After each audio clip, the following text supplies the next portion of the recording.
ભાઈ એક ફાકી બનાવી દો તો. અને સાંભળો, કોઈને જમીન લેવી હોય ને તો કેજો, મારા દોસ્તાને 25 વીઘા રોટ જ વાડી વેચવાની છે, બેને દલાલી હારી મળશે અને આપણે બે રાતોરાત કરોડપતિ થઈ જાવું. સાંભળેશ ને ભાઈ, એટલે જ પાનની દુકાને વધારે ઉભો નથી રહેતો, કેમ કે અહીંયા બધા કરોડપતિ ભેગા થાય છે અને પાછા ઊંચી ના પડીકા થાય છે અને આપણે હપ્તાની ઉપાધિ રોજ હોય અને એ લોકોને ઉપાધિ જેવું કાંઈ ન હોય, કેમ કે મફતની મોજ રોજ હોય.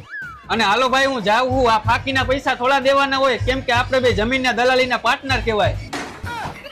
જોશ ને તું, અહીંયા આપણે આટલું કમાઈ તો આ લોકો જેવી જિંદગી નથી જીવાતી. તો ભાઈ આપણે હવે શું કરાય? ઢાંકણીમાં પાણી મરી જવાય.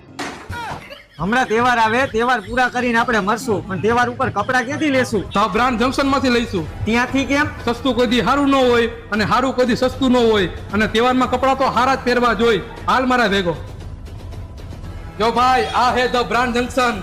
જોતા ઓડા કપડા લેતો આવજા. હા કે આવી ઓફર નહીં સાંભળ્યું તમે ગામ આખા